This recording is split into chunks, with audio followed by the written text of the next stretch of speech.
Hey guys, Rich Patch, and this is Digging Deeper. This time, we're talking about disagreements.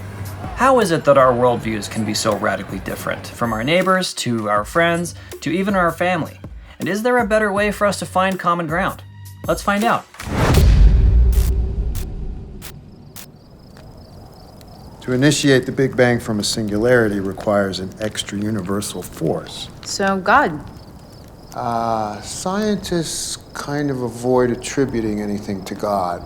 So, it's no secret that our society is veering towards polarization. And action! We don't want to talk about our beliefs at the dinner table, but we have no problem jumping down a stranger's throat on Twitter. Why? More and more people are wondering, why can't we all just get along? Is there a better way to disagree?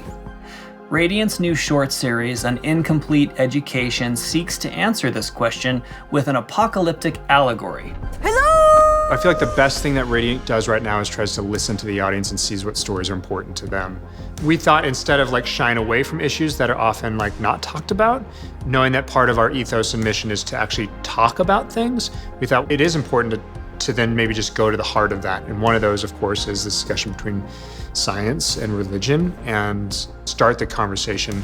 A lot of writers shy away from the big topics. Where's Mom? I think it's time to talk about it. It's a father and a daughter.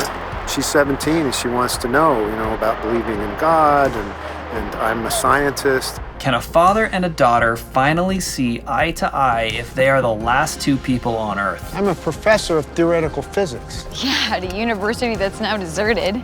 The foundation of all disagreements comes from opposing beliefs. So to truly dissect how we disagree with one another, I want to start from the bottom. We're going to talk to some experts about how we form our beliefs and how they evolve over time. How would you define belief?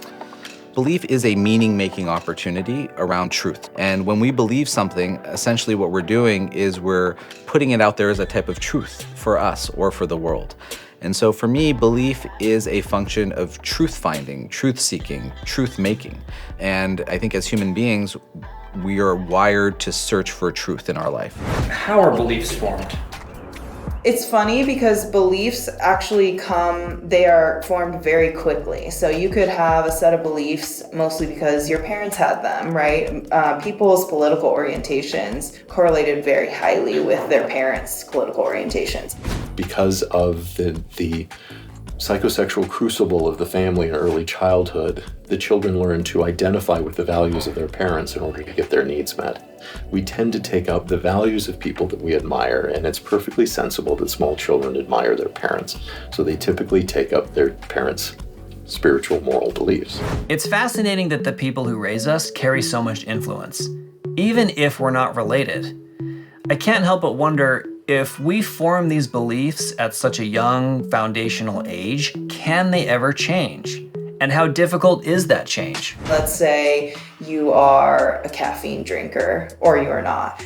If I give you an article that's showing that your habit is not healthy, so you're a caffeine drinker and I give you an article that says caffeine is bad for your health, you're automatically what we call a motivated skeptic. And so you read the article, but you're really looking at the details and you're scrutinizing it because you're motivated to maintain the belief that caffeine drinking is healthy. The same exact study, handing caffeine drinkers something that says that caffeine is healthy for you, they just accept the article. Is that everybody, for the most part? Yes. Faith crises are often crises because there are two things at stake. My sense of me, my sense of self, as well as my sense of relation, the way I relate to other people, that there are relationships at stake. Let's say I am a gay young man in a traditional Christian home, and I come out of the closet. That is going to perhaps throw some relationships into chaos, and I may even lose some. I think so much of our belief is formed in a subconscious way before we're even 5, 6, 7, before we're even aware. It sets a foundation. Can people change their beliefs? Of course they can. You want to think everyone can change, evolve. Everyone can have a redemption arc too, or a redemption story. So even if you're coming from a place of negativity, that doesn't mean you can't move to a place of positivity. Can change happen without maybe an earnest and painful manifestation, a process that is not easy. There are some people whose belief slowly evolves over time. Like I have watched people fade out of religious life to the point where I have heard expressions from people going, I just realized it's been a year since I've been to church. And then I've heard other people kind of fade into church. I haven't been to church for about 20 years. I wonder, you know what I mean? So now that we've talked about our beliefs and some of the ways that we form them, we're gonna make things extra awkward. In the next episode, we talk about the things that we don't discuss with our friends and family. Click subscribe, and I'll see you soon. Hey guys, thanks for tuning in. If you're interested in watching the short series An Incomplete Education, the link is in the description box below.